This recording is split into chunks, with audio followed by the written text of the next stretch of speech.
Yeah. The reason why I brought up trauma before is I think that's one of the legitimate uses of psychedelics that I think it's pretty provable that there's positive outcomes, particularly MDMA for soldiers. This is what MAPS had been working on. And when you ask people in the service of their country to go overseas and kill people and become a part of a war and get shot at and see their friends die, those people are going to come back with unimaginable strain on their psyche. Unimaginable. And the one thing universally that these people have sought help with that has helped them has been psychedelics.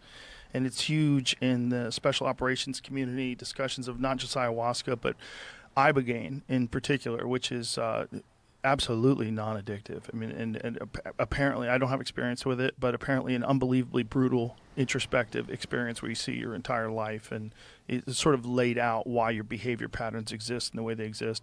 And oftentimes they combine the ibogaine experience with another psychedelic, whether it's psilocybin or 5-MeO, DMT, or there's a bunch of different ones that they try. And all of it has to be done in other countries. A lot of them, it's done in Mexico because it's illegal in the United States. But I have personally talked to people. I had Sean Ryan on the podcast the other day. A personal experience of how it changed his life. I know multiple soldiers where it's changed their life. And this is illegal. And this is something that we should be looking at every single tool available to help people. Stoicism, absolutely. But soldiers are the most stoic motherfuckers. Those Navy SEALs, they're the most stoic fucking get shit done people you're ever going to run into in your life. And if they're still struggling, maybe these things are tools. I agree with you that both marijuana and real psychedelics, hard psychedelics like LSD, I think there's certain people that shouldn't do anything.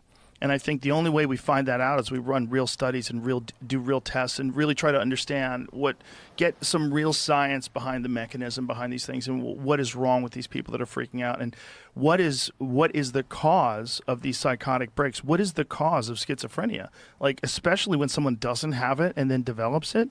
So there's some biological mechanism. There's something taking place in the body. All the wires get crossed, and now this person thinks they're getting Satan's talking to them. So what is that?